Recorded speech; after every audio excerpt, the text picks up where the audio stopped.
Hey, y'all, and thank you for listening to and supporting Sweet Tea and TV.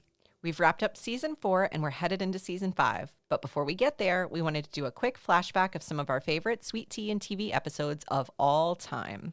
So, for the month of September, you'll get a re-air every week. As usual, Mondays will be a main episode, and Thursday, you'll get an extra sugar. These are episodes we love so much, so we hope you'll enjoy revisiting them, or if you're new around here, getting a sense for the best of Sweet Tea and TV. We'll be back in October with brand new Season 5 episodes. Enjoy!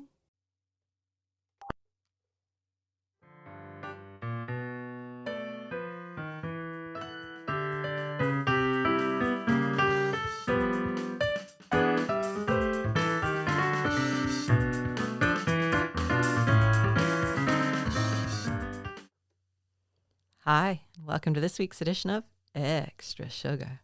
Hi, Selena. Hello. She's here. Throughout the course of Designing Women, we've heard a few references to Jim Bakker or his once wife, Tammy Faye Bakker. We've probably touched on it a time or two in references, but we've never really given it the full extra sugar, you know? And let me tell you, if any tea deserves extra sugar, it's this one. It's piping hot, and at times it's bitter, but there's plenty of it. You like that? I do. So let's get into it.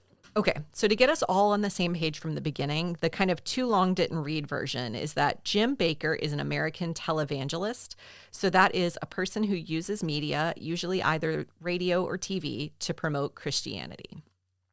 He built a very successful ministry alongside his wife, Tammy Faye Bakker, through the 70s and 80s. You usually hear their names mentioned among other names like Pat Robertson or Billy Graham or Jerry Falwell and Jimmy Swaggart, who we've definitely talked about on here. Jimmy, if you'll remember, is the guy who cried on TV when it was revealed he'd been seen at a motel with a sex worker. Oopsie poopsie. Well, old Jim Bakker had his own spectacular fall from grace in the late 80s. It was actually around the time that Designing Women aired. He experienced a sex scandal of his own, along with like some other shady business dealings, which landed him in jail. Tammy Faye stood by his side as long as she could, but ultimately divorced him to marry his associate, a successful contractor. Before, during, and after their divorce, Tammy Faye really went through it. She was lambasted in the media. A lot of times when you hear her mentioned, like in a TV show or movies, they're making fun of her a little bit. A lot of bit. Yeah. And then like in the news media, a lot of times she was taken to task for what happened with Jim, which was really unfair. Anyway, when Jim got out of jail, he went back to televangelizing. And today he specializes in end of days ministry, including, of course, promoting survivalism gear. She became an LGBTQ icon and experienced a little bit of a resurgence in her popularity until she died of cancer in 2007. So we're lucky to have international listeners here. So the reason I define televangelist is because my research tells me that's maybe a really American concept. Our media is largely deregulated, which means that like anybody with enough money can secure time on network or cable TV. America! Woo! So when you combine that with a large Christian population, that's sort of how televangelists became a thing. The American nature of televangelism, though, has shifted over time since TV programming has become more international, and even some American televangelists have found home on international TV. So in other countries, they're watching people like Jim Bakker, which is interesting. Interestingly, I wanted to mention this. The term televangelist was coined by the Southern Baptist Convention because you talked about them at length before. It was coined by them in 1958 to title a TV miniseries associated with the group. Though people had been using radio for a long time. That was just the first time they talked about it in the concept of TV. So because of that, I want to plug your extra sugar in, it was season 2, episode 20. It's the episode where Charlene starts to question her minister. So Selena did a pretty deep dive into the Southern Baptist Convention.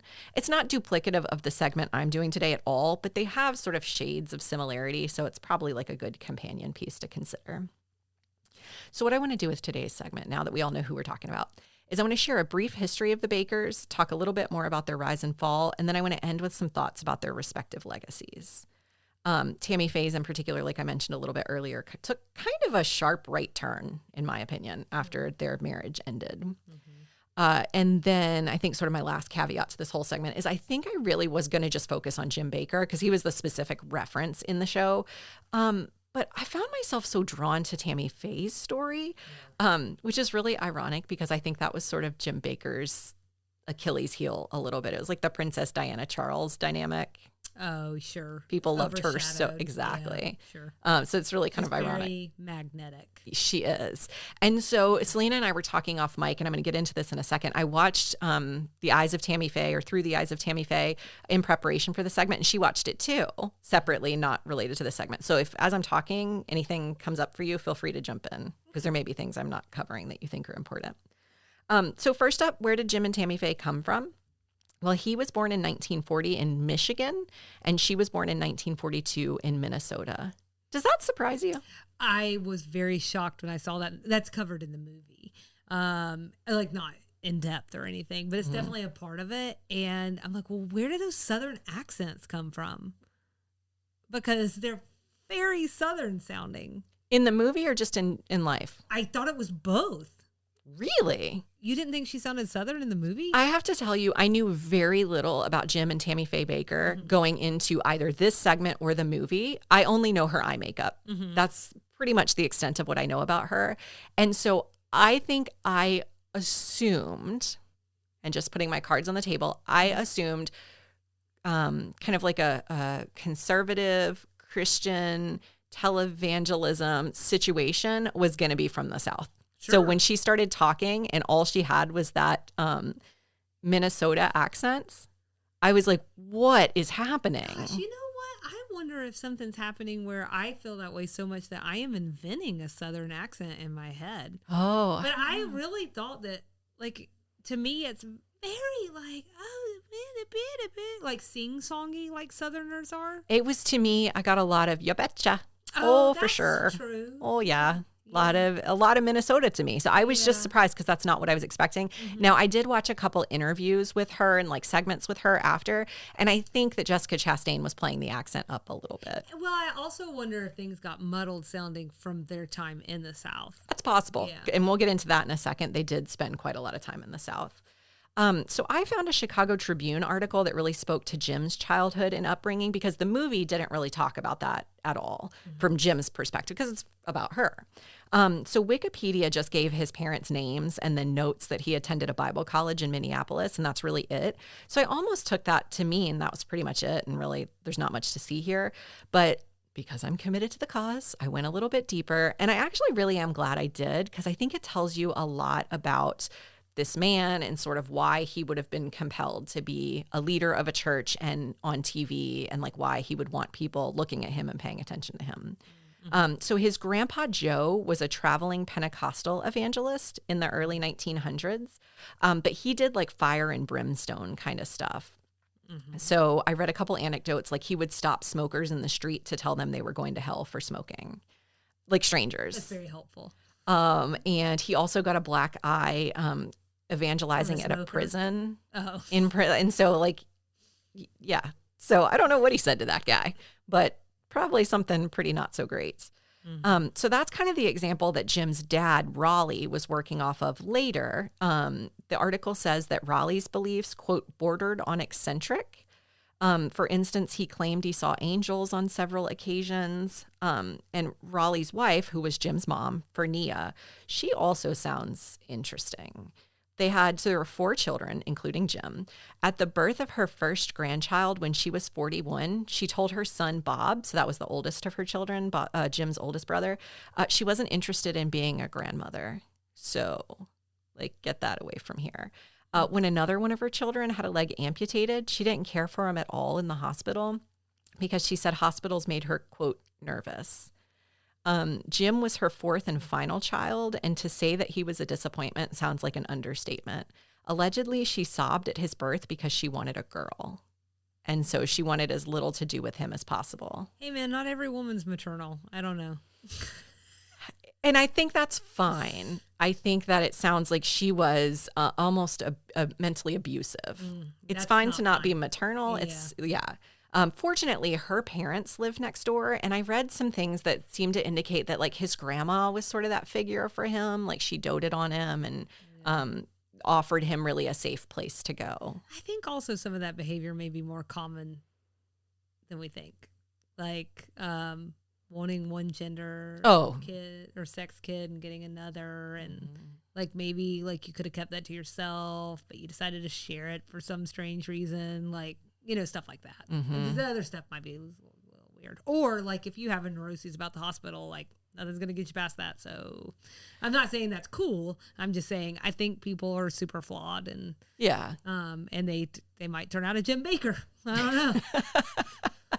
Well, you know, the other thing I read about his like grandmother's influence is that might have, that like one of the theories is that might have been why he was kind of drawn to televangelism, because there were like older women who would come and like dote on him and loved watching his programs and stuff. That to continue. He was looking for love and acceptance, I think, is sort of the point that I took away.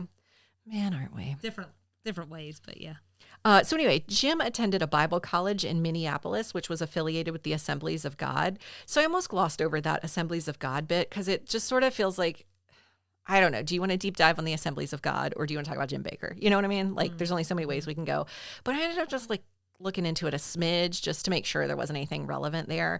And I do want to share a little bit about it because I think it also is relevant to the way he preached and what he preached. So the Assemblies of God was founded in 1914 in, of all places, Hot Springs, Arkansas. During a meeting of there's like a lot of roads that lead to the Bakkers from Designing Women, just so you know. Okay. During a meeting of Pentecostal ministers. In 2011, I read that the Assemblies of God was the 9th largest Christian denomination in the U.S. and the 2nd largest Pentecostal denomination.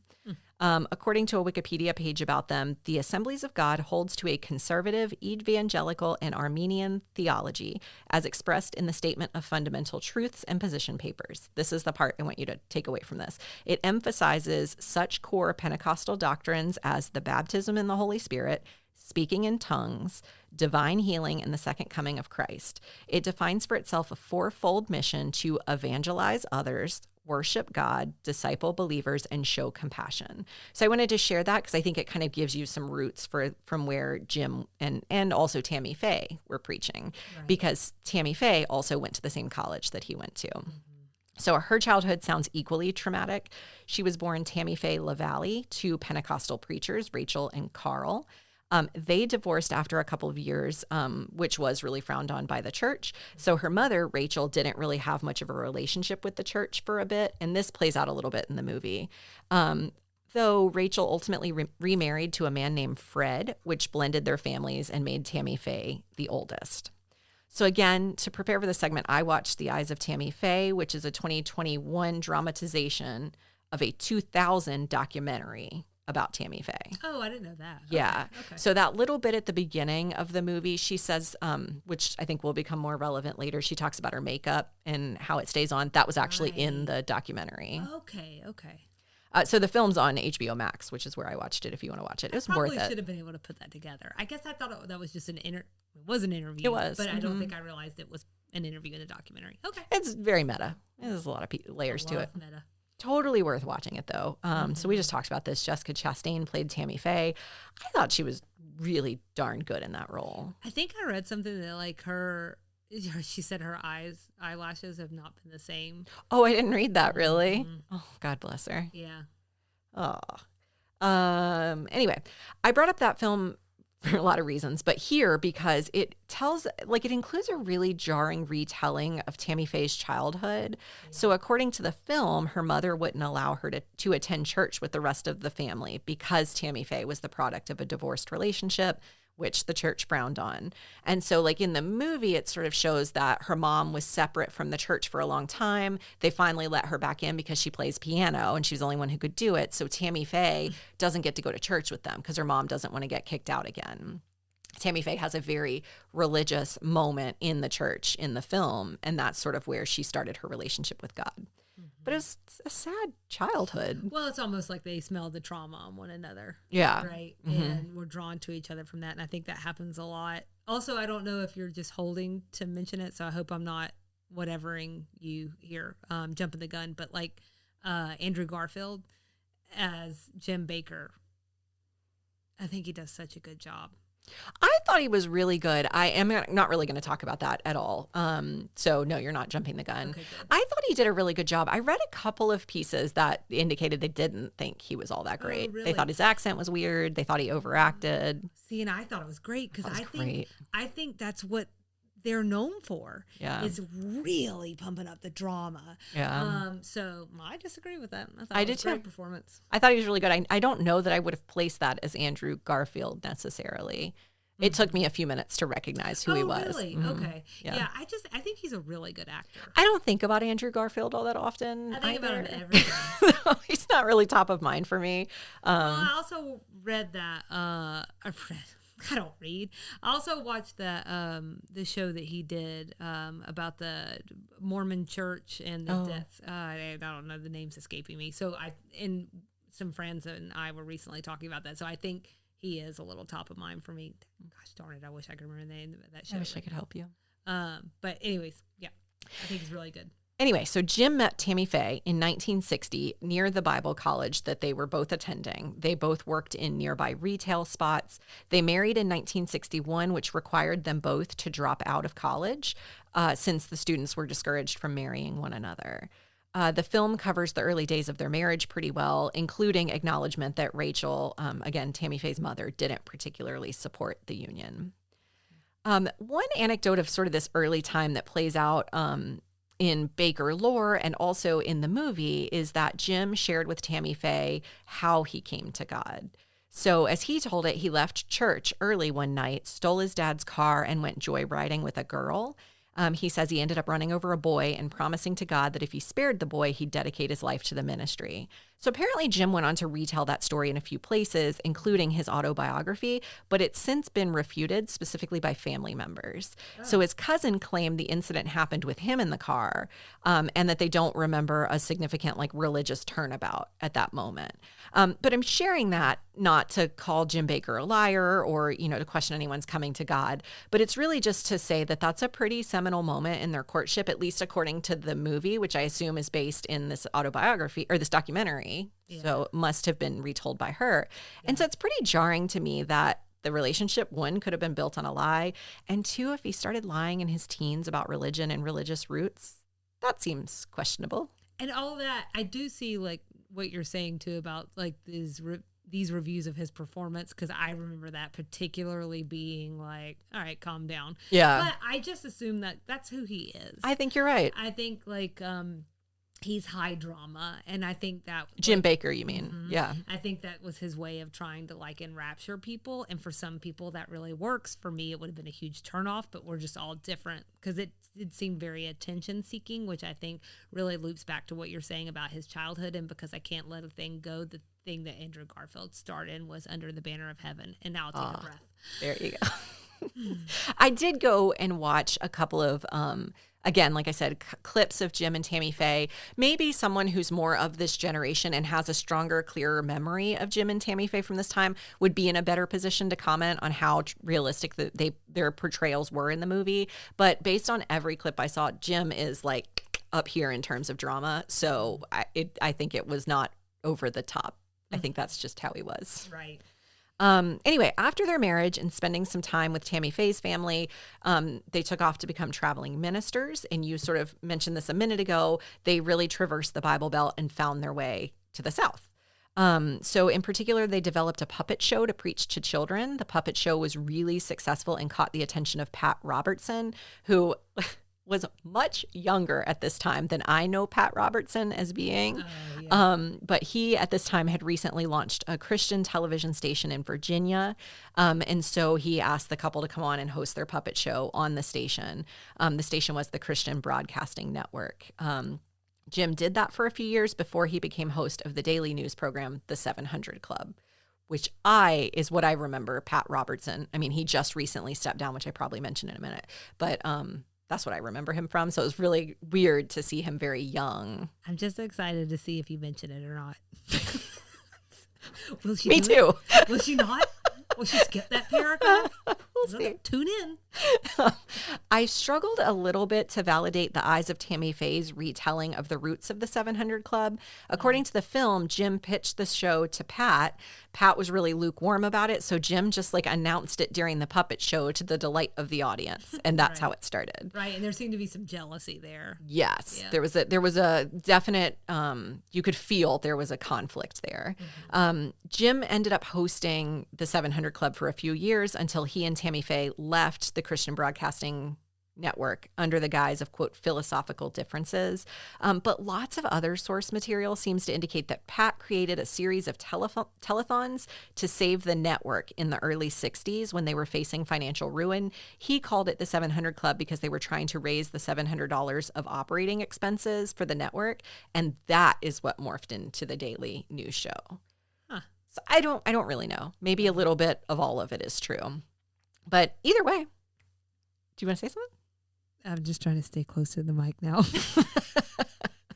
Either way, Jim was the host. He was the original host of the 700 Club. Like I said, it's a program that remains on the air today. And Pat just stepped down in 2021 at the age of 91. I mentioned it for you, Selena. 91. 91. Yep. And after whatever happened between them, Jim and Tammy Faye took their toys and left the playground. They landed in Charlotte, North Carolina, where they started PTL, Praise the Lord, or sometimes People That Love Satellite Network in 1974. At the time they launched PTL, only TBS, which we've talked about before, and Atlanta Staple, and HBO were broadcasting via satellite, which was a really big deal because it took their message and their personality beyond Charlotte, North Carolina. Good. So they reached a lot more people than they would have reached by cable or network TV, and the donations really poured in. Praise the Lord. Along those lines, it was during this time that the Bakkers lived a really lavish lifestyle. According to one article I found, in the early 80s, they had a 10,000 square foot home near Charlotte, a Florida beach condo, and vacation homes in Palm Springs and Palm Desert, California, along with one in Gatlinburg, Tennessee. He shall provide. He shall provide. Tammy was known for her proclivity for shopping, but I found several references, including one that she like flat out says it in an interview they do after all the things happen, that she was also a really big bargain shopper. So like she shopped at bargain places to save money. I think that's important to me because I think there's this misogynistic inclination to think like her shopping was the problem. And the media really played that up. Like that's why they were so greedy. It's because Tammy Faye needed to stock her closet. That happens a lot, right? It does. With politicians too. It really does. Yeah. And that's why I say like in a lot of places, she was really, in my opinion, and based on all the facts I can find, really unfairly dragged in a way that doesn't make a lot of sense. I told Selena off mic that there was a whole other kind of thread to all this, which is part of their belief system is that God will provide. And that Tammy Faye mentions this in the movie, like being a minister or being in ministry doesn't mean we have to be poor. That was almost an essential part of their religious beliefs. Now, whether that was for greedy reasons or because they genuinely truly believed it, I don't know the answer to that, but that kind of is sort of where that was coming from. And it was true of lots of people in that world at that time. Yeah, I guess we'll never know. And I think that is why the story that you told about whether or not what led him to God is true or not is like, are they just misled in their beliefs or are, from what we see, or are they charlatans? And I think, I think that's we don't know. We don't know. That's what makes it fascinating. And it really, all of it is fascinating. So it was also during this time, remember we're in the 70s at this point, they're starting Praise the Lord Network. So in 1978, they launched Heritage USA, a 2,300-acre Christian-themed water park and theme park and residential complex in Fort Mill, South Carolina. And what has struck me, because I was remembering that part when you were talking about their lavish lifestyle, I was remembering that part from the movie, and then it dawned on me how much the show The Righteous Gemstones is really connected to them, because there's a similar plot in that show, but of course it plays out much differently. But yeah, that the entire time I was researching this segment and watching that movie, The Righteous Gemstones was in like top of mind for me. I didn't even know you watched that. Okay. Yeah. All right. Kyle loves Danny McBride. Danny McBride, like a lot. We would watch anything in our house that Danny McBride does. Yeah. As a South Carolinian, this thread totally surprised me. I've never heard of this place. Uh-huh. I've never heard of this place. Did it come to be? That was what I really didn't know. So, yeah, by 1986, it had grown to attract nearly 6 million visitors a year. To be fair, it like would have disappeared more or less by the time I was old enough to go. So that would make sense why I'd never heard of it. Sure. But it had attracted about 6 million visitors a year. It was the third most visited theme park in the U.S. I should have double checked whether where Dollywood was on this list, because Dollywood's another really big one for us in the South. Several references referred to it like consistently as Christian Disney World. Okay. So as the theme park... So weird. It just blows my mind. It's so weird. Come take a picture with Jesus. It I don't know. feels like something, which is why this whole thing surprised me. This is 100% somewhere that I would have found myself in my childhood. So the fact that I have no idea this existed is shocking to me. Yeah, I hear you. As the theme park and the ministry grew, though, their marriage sank. The Tammy Faye movie depicted an affair of Tammy Faye's with a music producer, which I believe has actually been pretty thoroughly debunked. But other source material indicates she did have affairs throughout the early 80s. She also developed a prescription pain pill addiction during this time and actually overdosed at one point, which she ultimately apologized for on air. So for what it's worth, the movie shows her apologizing for her affairs, but I read that it was actually this prescription drug use that she apologized for on air to the viewers. So in the movie, they play it out that Jim Bakker forced her to go on air and apologize because he was so put off by this affair, which in a minute will put a really bad taste in your mouth. But in fact, it was the drug use they asked her to apologize for. Throughout the late 70s and early 80s, sort of while their marriage troubles are happening, while the ministry is growing, they are also facing a number of charges of misuse of funds raised by their ministry. So it sounds like it started with charges that they allegedly raised money on air to support overseas missions, but they actually poured that money into Heritage USA, the theme park, instead. So those charges were sort of simmering on the back burner. They were investigated, they were captured in reports, et cetera, through the 70s and 80s. Why would you just say that it was for the park? Because I feel like, I mean, for me, I think it's so great. So I might be like, really, a park? But I feel like the group that they're catering to will be like, oh, a park that's going to teach people about God and connect it to fun? Great. That's a great point. This is weird. Yeah, I mean, I think that they probably, I don't know. Oh, yeah, let me just say, I don't really know.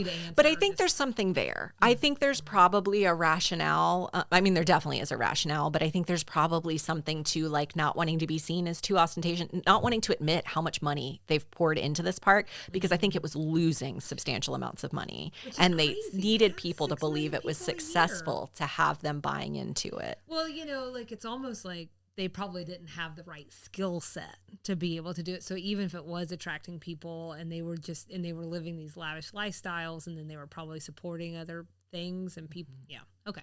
Yeah. I think there was a lot happening. Right. So all these charges of financial misuse and financial concern were simmering on the back burner.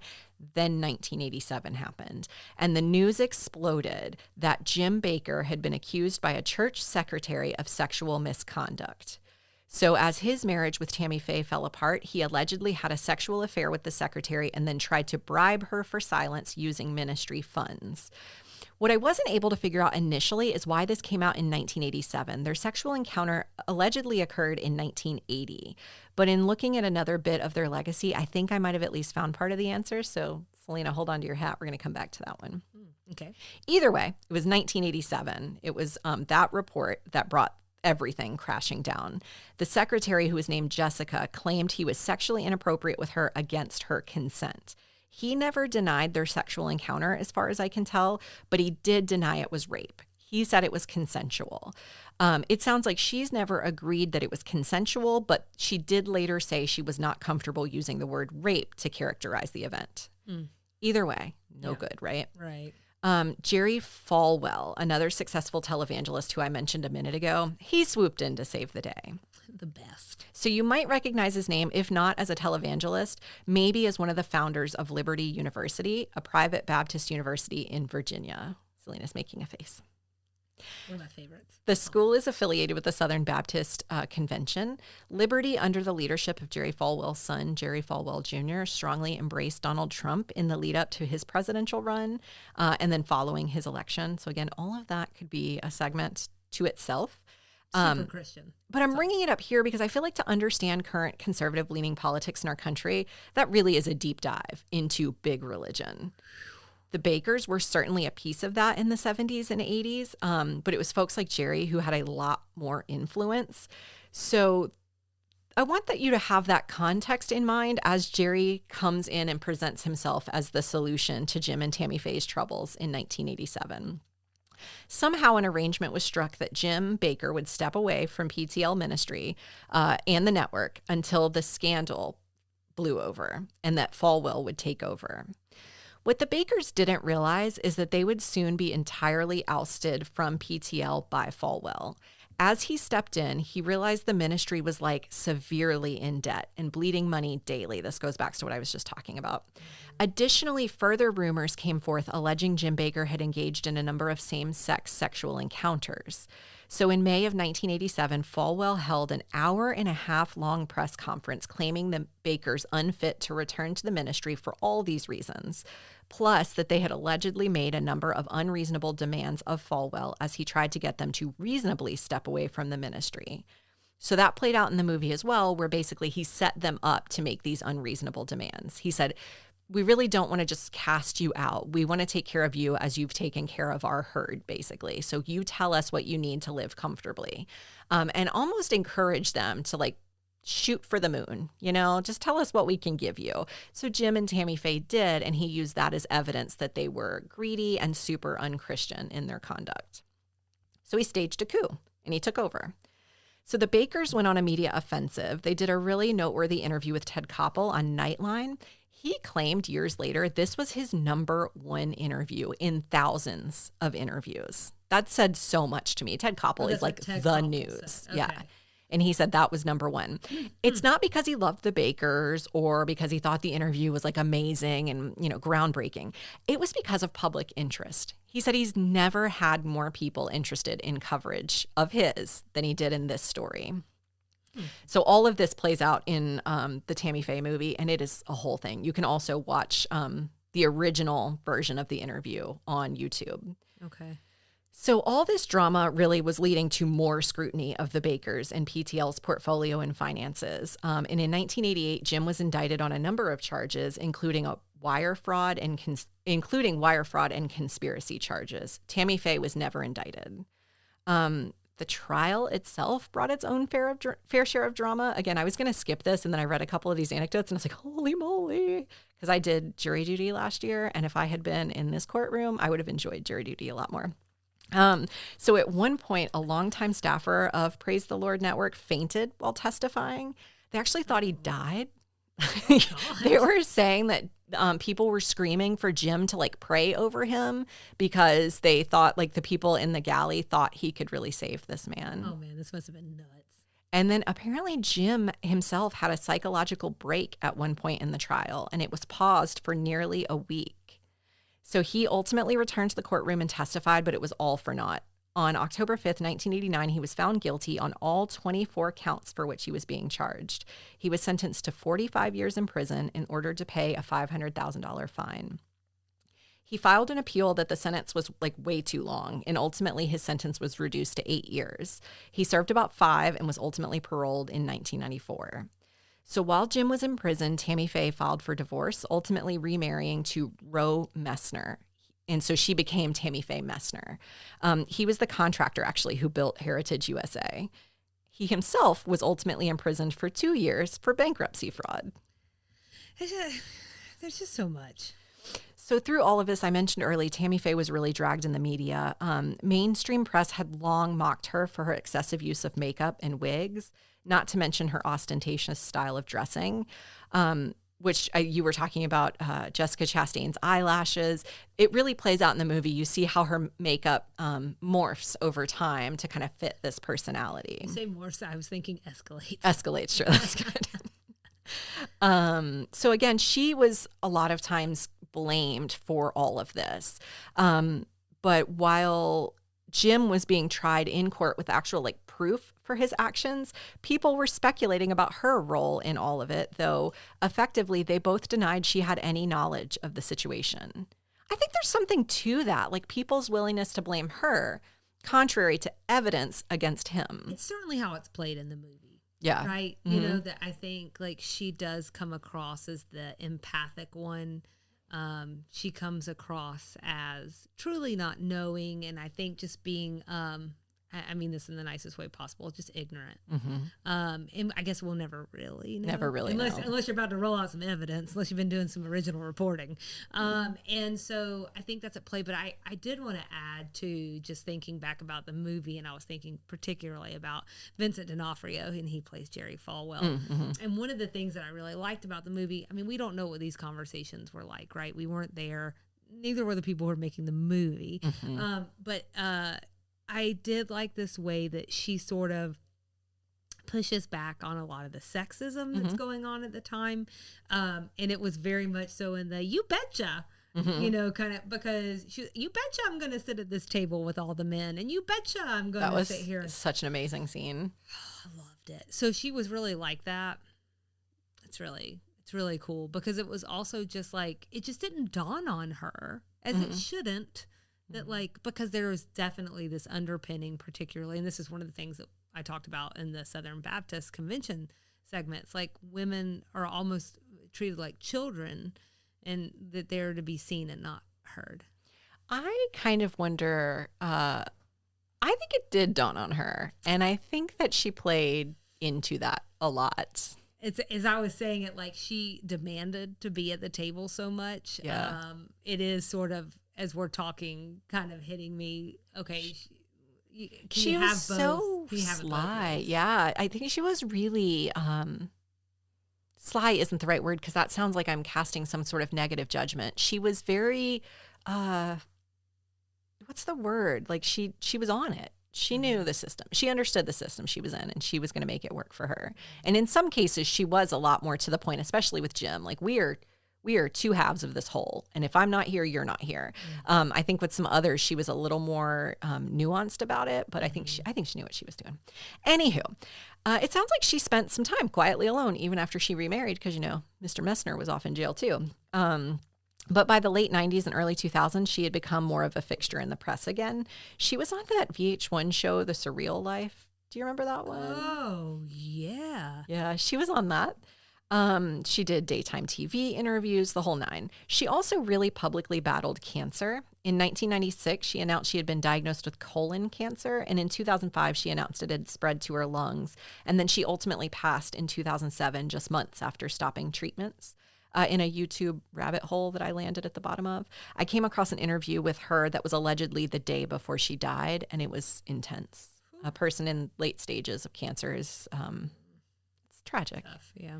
I only watched a bit of it because it really was a hard watch, but it seemed really reflective, and also a little bit hopeful. I think Tammy Faye really was looking to what she expected to see on the other side of this life. And I think she genuinely, truly believed that's coming for her, which feels very on brand for her. So for his part, after he was released from prison, Jim headed to Missouri, of all places, to the Ozarks to explore a new ministry called Morningside. By this time, he had also remarried, and in 2003, he launched a new Jim Bakker show. According to several articles I found, I mentioned this at the top of the episode, Jim and his wife Lori now raise money for their ministry selling survivalist type stuff like freeze-dried food and such. His ministry also focuses on the end of days, revelations type stuff. It's worth saying that in 2020, at the beginning of the COVID pandemic, Jim got mixed up in even more legal scandal for pushing colloidal silver. Oh, I remember that happening. So he said that would cure COVID. He settled all that legal trouble in 2021, but in that intervening year, he claimed the ministry was on the verge of bankruptcy because his legal trouble had blocked him from accessing credit card donations, and he had a mini stroke, which his wife said was brought on from the stress of all the criticism that had recently been heaped on him, which she said was worse than he had ever experienced in his life. So. Oh. One piece of their legacy I haven't yet addressed is their views on homosexuality within the context of what was essentially a conservative religious approach. I mentioned in 1987 it was alleged Jim had engaged in a number of same-sex sexual encounters. To the best I can find, he has consistently denied the sex part, but he did acknowledge, quote, confusing thoughts in his mid-2000s autobiography. So I'm not here to speculate on his sexuality at all. The point I wanted to make was just that Jim and Tammy Faye seem to consistently embrace the LGBTQ community, despite that going against the grain within their religious universe. Oh, I didn't realize he did too. Well, let me say, so in 1985, Tammy Faye, apparently with Jim's co-signature, hosted an interview on their network, the Praise the Lord Network, with Steve Peters, an openly gay church pastor in California who was living with HIV. Mm-hmm. She leveraged the interview as an opportunity to bring awareness to the issue and to share God's grace through the man's struggle. I found a 2021 interview with Steve, who is still living, and graciously reflected on that interview with Tammy Faye. So I said earlier, I couldn't figure out why it took so many years between Jim's sexual interaction with the church secretary, Jessica, to come to light. Steve said he was told Jerry Falwell decided to do something about the Bakkers after he saw this interview. And so he dug around a little bit and found some dirt, and then everything starts to fall apart for the Bakkers. So it took so long to come to light because it needed a powder keg, and Jerry Falwell was that person. Does that make sense? Sure. So you just said you didn't realize Jim embraced the community. No, and I'll tell you why, because I think I didn't really fully understand the timeline. And I know about that interview. We've talked about that interview. We've talked about that interview here. Yeah. Well, we need to revisit. You saying it is how I remembered it. Okay. But I thought they were already divorced. So I didn't realize he had sanctioned that. I say apparently his co-signature because he helped make decisions about the show. Mm-hmm. So I assume he was okay with it. And later in that Ted Koppel interview I mentioned a few minutes ago, in the midst of all the controversy in the late 80s, he was confronted with the allegations of same-sex interactions and was asked whether they were true. And Jim really plainly said, quote, "People need to know that God loves homosexuals." So those are the nuggets that I can pull from. Mm-hmm. For her part, Tammy Faye lived that belief out through ministry through the rest of her life. So Steve Peters says she saw she had a ministry to the LGBTQ community and took great joy in it. She was the grand marshal of a pride parade at one point, and she had all the drag queens and the gay people all singing, "Jesus loves me, this I know, for the Bible tells me so." She had them all singing along, and I would have loved to have seen that. So it's worth noting here that I found a CNN article about her legacy within the LGBTQ community, which suggested that she may actually have offered at best a mixed message on homosexuality. I'm offering this, and I would love for the first part to be true, but I'm offering this to be totally as transparent as I can be. The article said she would appear at pride events, but never in a pride parade, and that when she was at these events, she would minister a message of forgiveness, suggesting that folks should live their lives as they see fit on earth, but they would have to confront their truth with God ultimately, and that would be the true test. So my thought is that, sometimes we talk about people doing the best they can for where they are at a given time. That's kind of what it hit me as, because I've read those, and I do agree it is a mixed message, but I also think it was progress for then compared to the Jerry Falwell version of what some sects of SECTS of religion believe about people. You know what I'm saying? Does that make sense? All these things can be true. I'm trying to be sensitive, because I'm not saying cool, yeah, go out there and say exactly what she said, because it is a mixed message and it isn't entirely fair, but it is better than you're going to hell. And I think we have to progress is not always sweeping; it's many times iterative. So. So to the best I can tell, Jim hasn't taken a public stance on homosexuality in recent years, so I don't have any more evidence on where he stands. I'm going to level with you, Nikki. I didn't know he was alive. He is. I didn't know the colloidal silver thing was him. I remember it coming up through the evangelical crowd again, and that was the most I knew about it. So in closing, I had 2 thoughts to share. The first one is really random, but it brings a lot of things full circle. In the eyes of Tammy Faye, they show Tammy Faye presumably at her lowest, living alone in an apartment, eating TV dinners, and she's watching Designing Women. I loved it. I loved it. In fact, it was this season she was watching. Oh, was it? It was episode 2 from season 4, One Night with You. It was that part where they're standing in the kitchen and Suzanne is upset. I think it's the peanut butter situation. They're talking about Suzanne being on a diet. Anyway, she's watching it. And Jan Hooks, who comes to the Designing Women cast later, was famous for her Tammy Faye impersonation on SNL. Oh, okay. All roads lead to Designing Women. The second one is a little more cerebral. So it's something I think we both think about a not insignificant amount as we consume news, media, and other information. An Allure magazine article about the eyes of Tammy Faye attributes this quote to Jessica Chastain, again, who played Tammy Faye in this movie. I had this judgment against her, and I realized it's so fascinating how the media can give everyone a collective memory that may not really be the truth. I wanted to do something about it to honor her. So like you get told this narrative by the media and you sort of just assume it's true. Like in my mind, Tammy Faye was just makeup. Like I didn't really know I didn't have a strong feeling about her one way or the other, except that she had makeup. Sure. But I do know that I have a collective memory of the downfall of so many evangelicals with a lot of power. So I was genuinely pleasantly surprised to learn about Tammy Faye, in particular, just her genuine, true-seeming, quote-unquote Christian spirit. It felt to me like what I want to get out of Christianity and what I want to get out of organized religion is a sense of community and love and grace. And I feel like Tammy Faye really embodied that in a way that I'm not sure I believe some of the others do. So I really appreciated that. And I also really hated that she was ridiculed so much and was only really kind of fully seen in death. But it feels like it happens so often. Mm-hmm. So this week's Extra Sugar gave me so much to think about and process. I hope it does the same for you. I'm going to leave you with one thought from Miss Tammy Faye Bakker. Honey, God loves everybody. It's human beings who mess things up. As always, please remember you can follow along with us and engage on Instagram and Facebook at Sweet Tea and TV, TikTok Sweet Tea TV Pod, email sweetteatvpod@gmail.com, and our website is www.sweetteatv.com. And come back next week for a brand new Sweet Tea and TV take on Designing Women. This has been this week's Extra Sugar.